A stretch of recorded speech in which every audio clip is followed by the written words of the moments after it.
Masih ingat ajudan Ferdy Sambo yang sempat mencuri perhatian gegara penampilannya yang nyentrik? Sosok ajudan Ferdy Sambo yang dimaksud adalah Bribka Mathius Mare. Bribka Mathius Mare menjadi sorotan karena penampilannya yang berbeda dibanding ajudan Ferdy Sambo yang lain.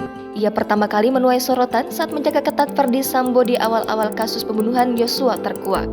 Bagaimana tidak, Bribka Mathius Mare memiliki brewok dan tato di tangan hingga terlihat seram ketika mengawal Ferdy Sambo.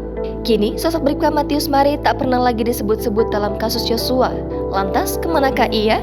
Dikutip dari Serambi News yang melansir Tribun Jatim, Bribka Mathius Mare merupakan ajudan Ferdy Sambo berpangkat Brigadir Kepala.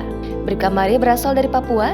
Ia menjadi sorotan lantaran mengawal ketat Ferdy Sambo saat memenuhi pemeriksaan di Barreskrim Polri pada 4 Agustus 2022 lalu. Penampilannya dengan 2 tato sangar di tangan kiri serta potongan rambut yang cukup menarik dan pakaian berwarna gelap menjadi sorotan banyak orang kala itu. Namun sangat disayangkan hingga kini belum ada kabar terbaru dari ajudan Ferdy Sambo dengan penampilan nyentrik ini.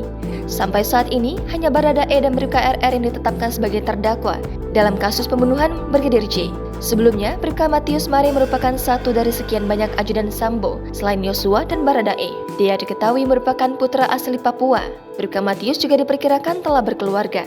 Dia sudah memiliki seorang istri yang berasal dari Ambon, Maluku. Dari pernikahannya itu, ia telah dikaruniai 4 orang anak yang masih kecil-kecil. Dilansir dari media sosial pribadinya, Mathius senang mengunggah kegiatan sehari-harinya sebagai ajudan sekaligus pengawal Ferdy Sambo. Kini nasib Bribka Mathius Mare masih misterius, apalagi setelah kasus Ferdy Sambo terungkap hingga ia mendapat vonis hukuman mati. Kemunculannya tak pernah terlihat lagi. Jangan lupa subscribe, share, komen, dan like ya.